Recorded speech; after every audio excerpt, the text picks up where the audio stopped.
Buenas tardes, aquí estamos, como todas las tardes, de 4 a 5 en 360 grados, donde le daremos una vuelta en redondo a lo que son las informaciones que se han producido en el país y a nivel internacional en el día de hoy. Nuestros compañeros Oscar Medina y Freddy Sandoval siguen en viaje de trabajo y estarán con nosotros el próximo lunes. En el día de mañana vamos a tener un programa especial donde hablaremos de algo muy importante para la población dominicana que tiene que ver con evitar morirse por dengue. Vamos a traer a un médico especialista en el tema de enfermedades infecciosas y dengue, y sobre todo trataremos de discutir con él y dar las informaciones a la población en el sentido de cuándo debe tener cuidado frente a síntomas que se parecen a una gripe, es dengue, y evitar ser víctima de la principal complicación del dengue, que es la muerte por shock hipovolémico, es decir, por pérdida de sangre, por pérdida de fluidos, por la baja en las plaquetas, aunque este no es el primer síntoma que hay que buscar, y eso lo trataremos en el día de mañana. Mientras tanto, en el día de hoy hay varios temas. A mí me llamó mucho la atención la visita que hizo el presidente Danilo Medina a la ciudad de Higüey. Y en el día de ayer tuvimos a bien dar por este medio el pésame a nuestro amigo de muchos años, Robert de la Cruz, ante el fallecimiento de su padre, el señor Félix de la Cruz, quien fue velado en una funeraria de Higüey. El presidente Danilo Medina estuvo en la funeraria acompañando a Robert, a la viuda, a sus familiares, pero lo que más me llamó la atención, aparte del gesto del presidente, que sabíamos que lo haría, por la relación tan cercana que ha tenido Robert y su familia con el presidente Medina durante tantos años, me llamó la atención la declaración del presidente Medina, y yo la voy a leer, y vamos a tratar de analizarla con ustedes, porque son palabras que a nuestro juicio al mismo presidente Medina le debe llamar la atención, porque para mí le salió del corazón, del alma, no del cerebro. Dice el presidente Medina: desde que conocí a Félix de la Cruz, hablando de él, conocí a un hombre íntegro, un hombre de una moral que no es común en estos tiempos.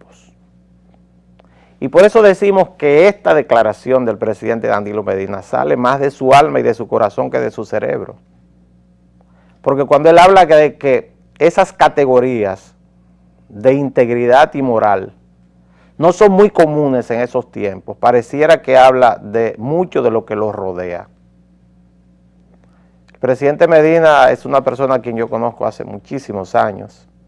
Ha sido mi amigo en situaciones difíciles y en situaciones en las cuales, como dijo él una vez, cuando se ganan elecciones, todo el mundo es parte del equipo ganador, pero cuando se pierde, yo recuerdo que me lo dijo, Humberto, tú amaneces, porque nos tocó amanecer, con la frente brillosa frente a las computadoras y prácticamente solo.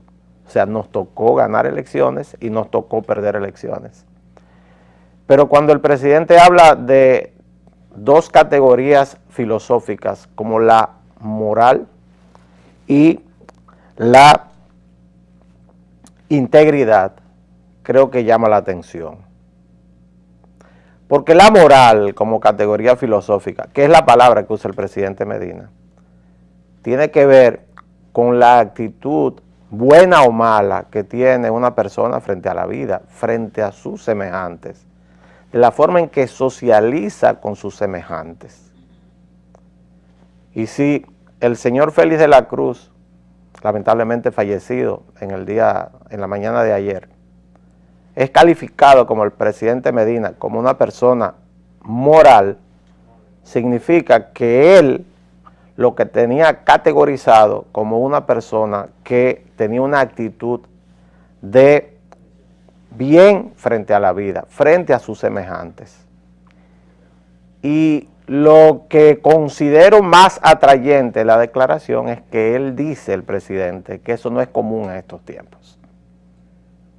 que esa actitud de moralidad, que no necesariamente tiene que ver con temas económicos, eso también tiene que ver con temas familiares, con la actitud que tenemos para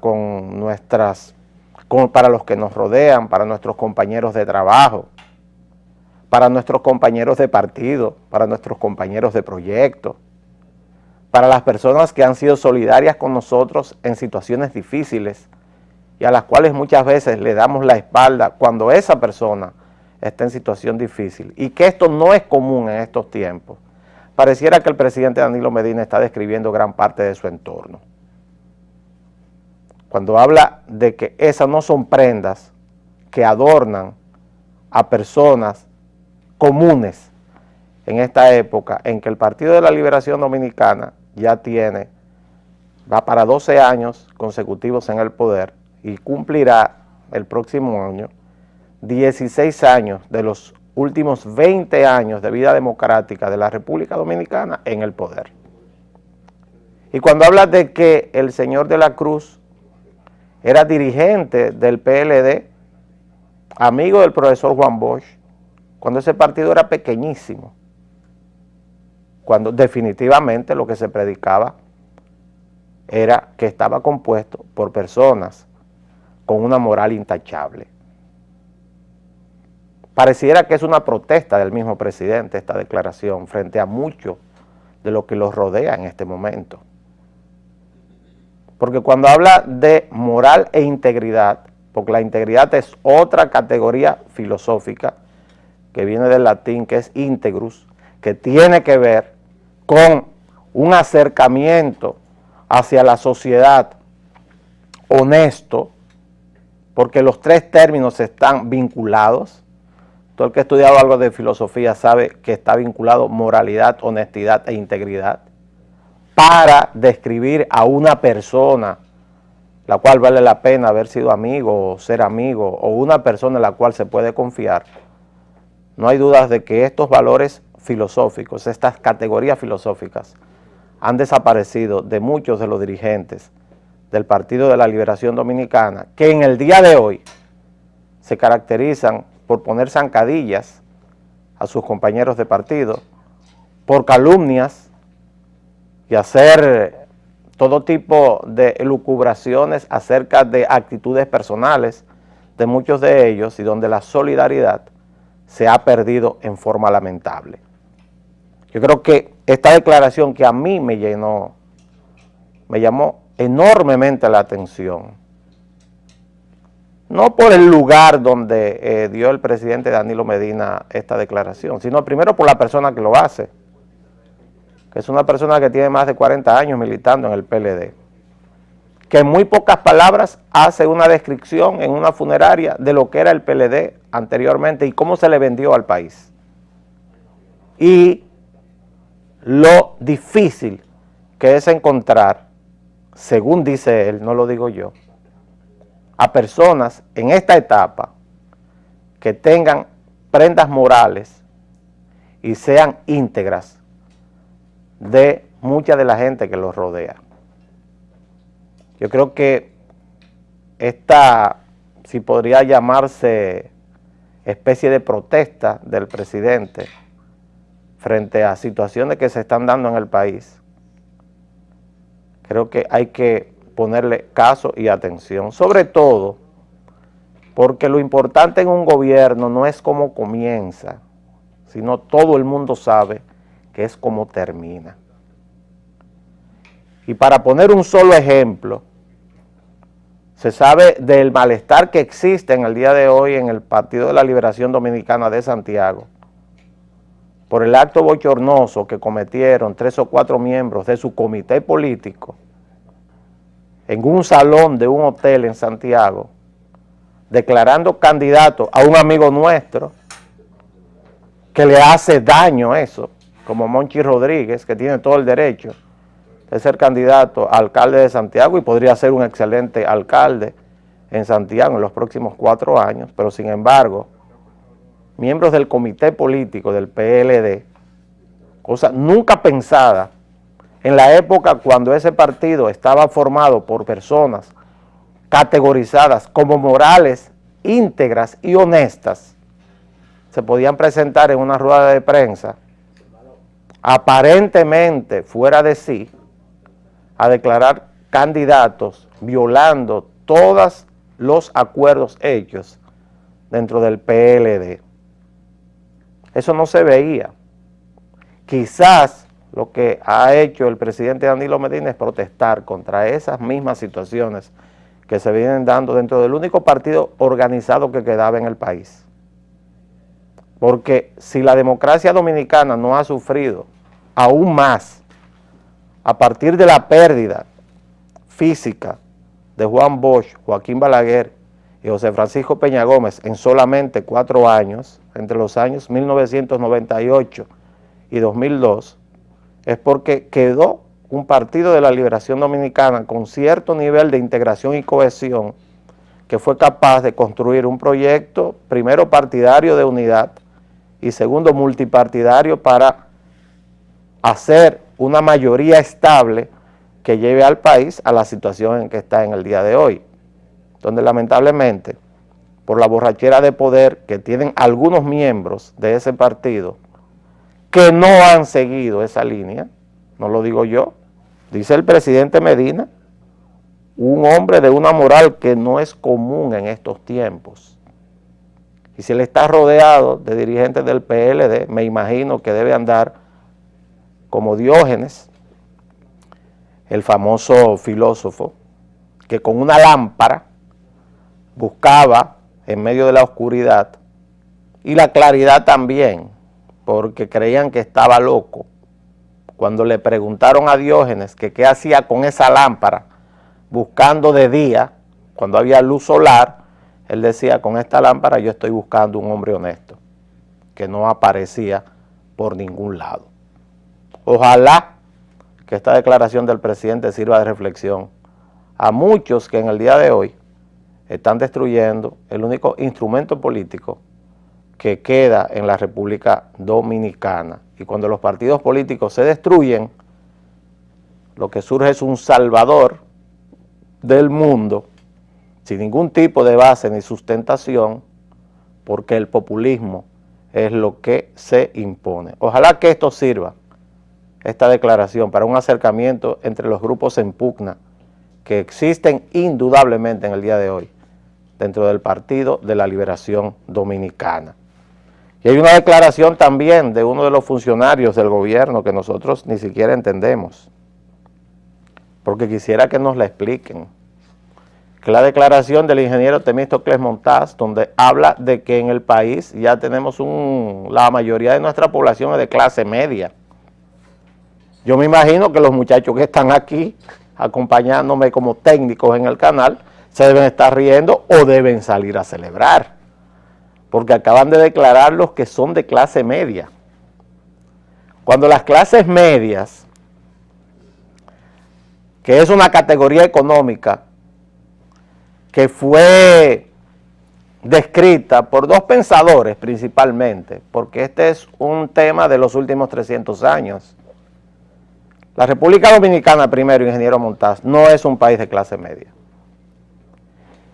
Y no es un país de clase media simplemente porque usted solamente tiene que buscar cuál es el ingreso per cápita anual de los dominicanos y compararlo con los países que tienen fuertes clases medias.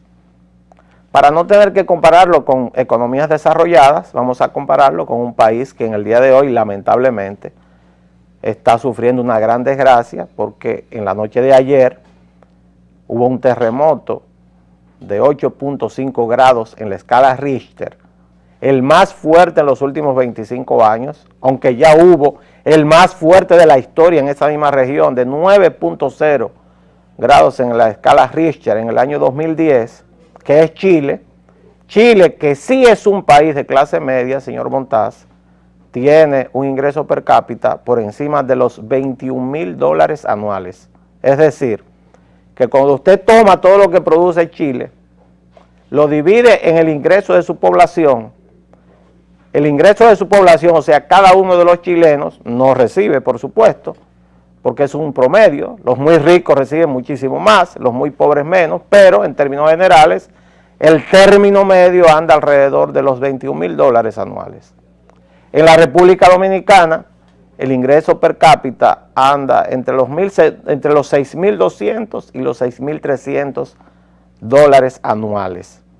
Claro, venimos de un ingreso per cápita de alrededor de $1.300 anuales en los años 90. Cuando Joaquín Balaguer le dijo a Leonel Fernández y al PLD que le estaba dejando un país en la cabecera de la pista, listo para despegar, pidiéndole expresamente que por favor no estrellaran el avión de la República Dominicana, que ya estaba listo para el despegue. No hay dudas de que el Partido de la Liberación Dominicana ha cumplido gran parte de lo que fue ese compromiso.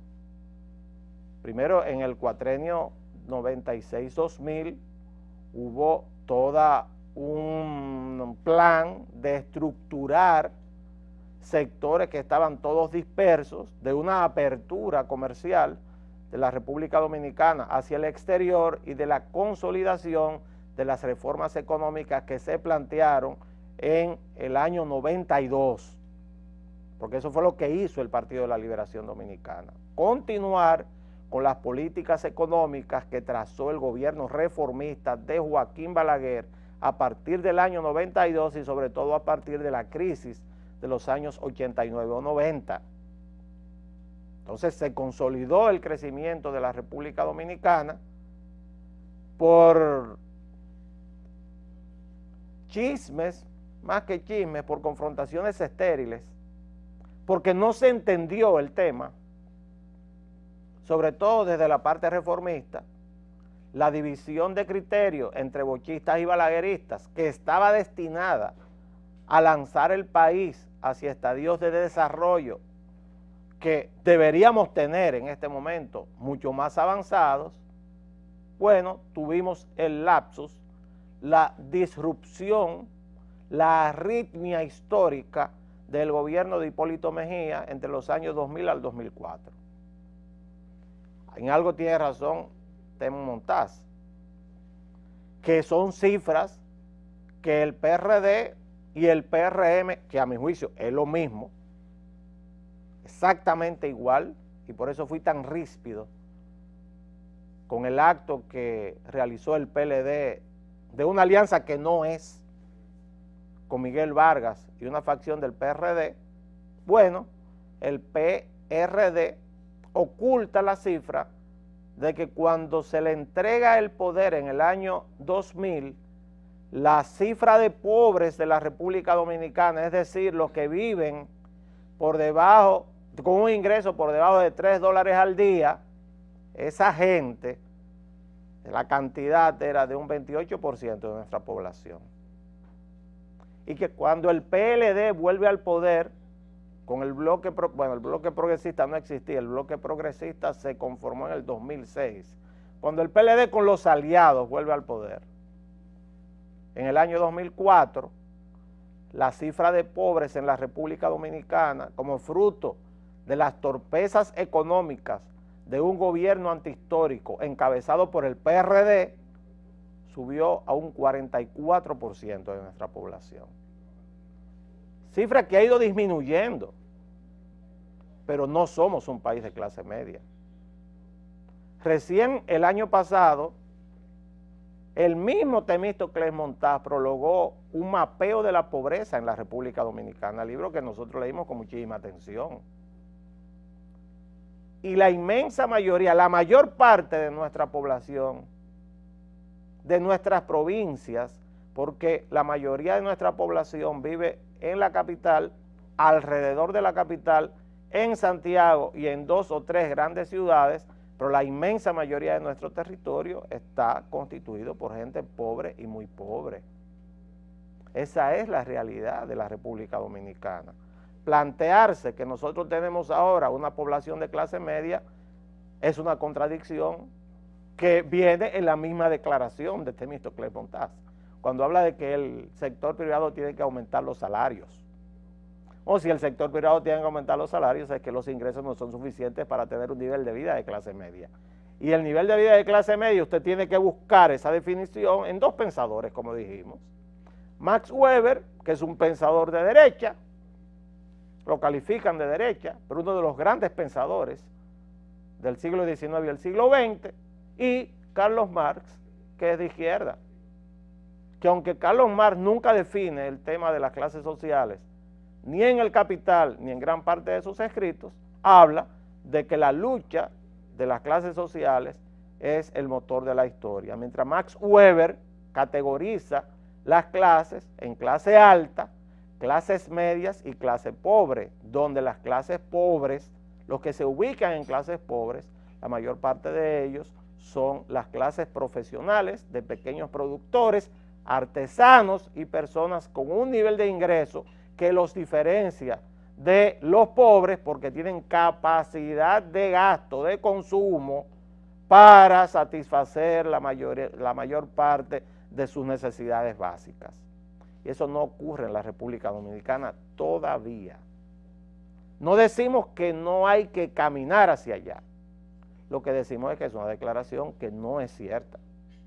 O sea, si nos vamos a solazar ahora de que a través de políticas sociales nosotros somos capaces de sacar una cantidad de personas de clase media, quiero decirle al señor Montá que eso no es sostenible. Y lo está demostrando Brasil en este momento, donde el presidente Lula se solazaba hablando de que sacó más de 35 millones de brasileños de la pobreza, y este año Brasil va a decrecer, o sea, va a tener un crecimiento negativo de cerca de un 3%. Porque no es sostenible usted plantear sacar a una población de la pobreza a través de políticas sociales. No es sostenible. Por lo menos en mi caso estoy de acuerdo con algo que declaró el presidente Medina durante esta misma semana, creo, en el sentido de que usted tiene que convertir a los que no producen en productores. Y esos productores, a través de la producción de bienes y servicios, tener mayor cantidad de ingresos. Y esos ingresos son los que construyen una sociedad sostenible de clases medias. Así que me parece muy extraño que el ministro de Economía de la República Dominicana esté declarando este país como si fuera de clase media, cosa que no es cierto. Y es tan incierto que debería referirse al mapa de pobreza que él mismo publicó el año pasado, en el año 2014, donde habla de que incluso en la provincia de San Juan de la Maguana, una de las más grandes productoras del país, la cantidad de pobres sobrepasa el 50%. Y ni hablar de su vecina Elías Piña, que es la provincia más pobre de toda la República Dominicana. Ciertos niveles de clase media, de acuerdo a los estándares internacionales, porque hay una serie de indicadores publicados por el Banco Mundial para usted referirse a eso, existe en la capital, en algunos lugares de la capital, no toda la capital, en algunos sitios de la provincia de Santo Domingo y en barrios muy señalados de Santiago, San Francisco de Macorís, Puerto Plata, Moca, etcétera. Pero después la mayor parte de la población nuestra no se acerca a niveles de vida de clase media. Y hay otro tema que tratamos en el día de ayer y que queremos en el día de hoy hacer un par de aclaraciones nada más, porque aunque hemos visto que la intoxicación o infección de los obreros del túnel este, que ya vimos la foto, eso parece una cueva, el túnel este donde entraron 27 obreros del INDRI y de EGEIT a hacer limpiezas y fueron infectados por un hongo, y esa enfermedad que se llama histoplasmosis. Queremos decir que lo que se está hablando en Santiago, de que las aguas que vienen de la presa de Tavera, que bajan de la presa de Tavera, podrían infectar a la población, eso no es verdad. Eso no es cierto. La histoplasmosis es una enfermedad que se transmite en la respiración, a través de la respiración, a través del aire, en lugares cerrados. Es un hongo. Esa niña que dicen que está infectada, esto es prácticamente seguro que no es histoplasmosis. Es más, la histoplasmosis es una enfermedad que en la República Dominicana los médicos tenemos que ser muy cuidadosos para hacer el diagnóstico. Yo le voy a dar 2 o 3 datos frente a ese tema. Primero, para hacer el diagnóstico no se realiza en el país. Usted tiene que tomar la muestra y enviarla fuera del país. ¿Por qué?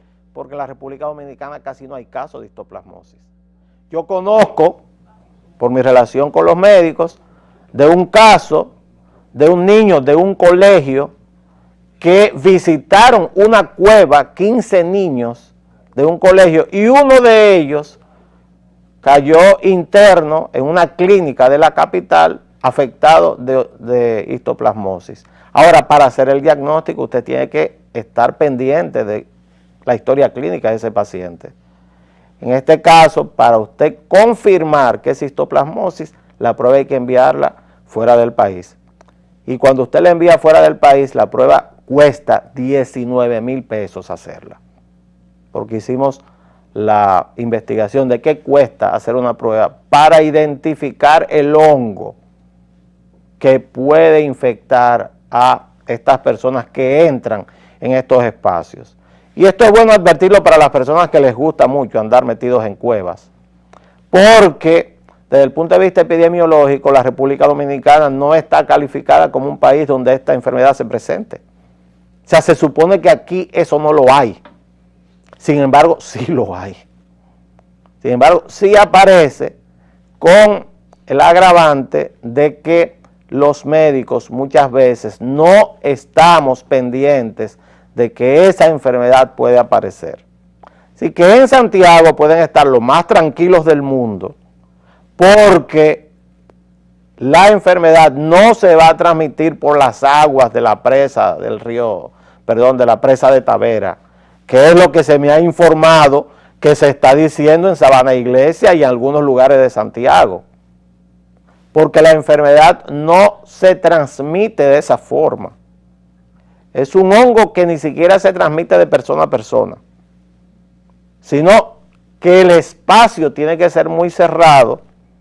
Debe haber algunos animales que son el vector principal a través del cual se reproduce el hongo. En este caso son los murciélagos que están en todos estos sitios tan cerrados, tan oscuros. Tiene que haber poca protección o ninguna protección para las personas que entran a estos espacios oscuros. Por eso es que decimos que ¿qué hacen esos obreros que entran a esos lugares sin una protección para respirar?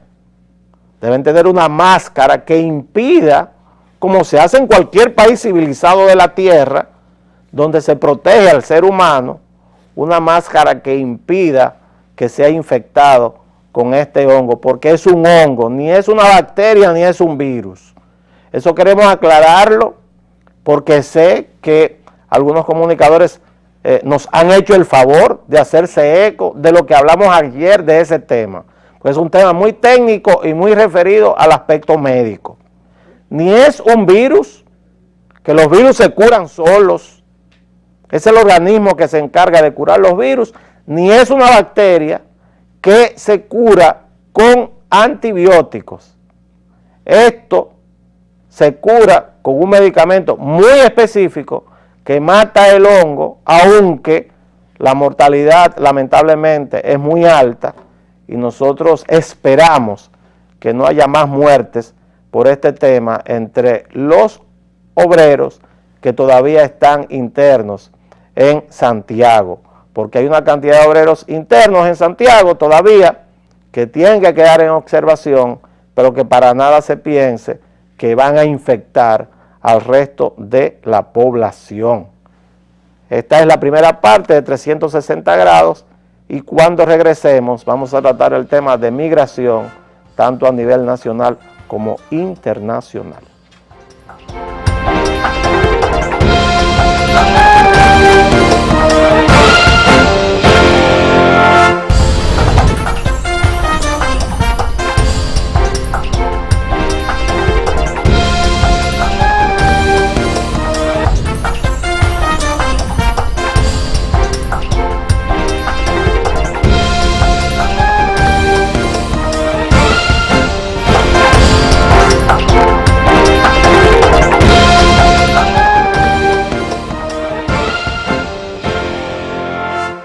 Bueno, y se enrarecen las relaciones con Haití. Ese es un tema que tratamos aquí diariamente y creo que todo el mundo trata. Sin embargo, hay declaraciones bastante difíciles de entender acerca de la llamada decisión de veda del ingreso de 23 productos de la República Dominicana a Haití por vía terrestre. Dice el canciller, el arquitecto Andrés Navarro, que frente a lo que algunas personas advierten de que no asume una posición beligerante, creo que ese es su papel. O sea, un diplomático no puede reaccionar en forma beligerante ante, como dice él, un Twitter. Estamos hablando de que el llamado gobierno haitiano, ese estado fallido que es Haití, sus decisiones las transmite a través de Twitter.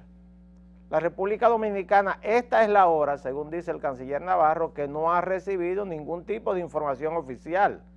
Y lo que se habla es de que se va a prohibir el ingreso por vía terrestre de una cantidad de productos provenientes de la República Dominicana hacia el territorio haitiano, o sea, por vía terrestre.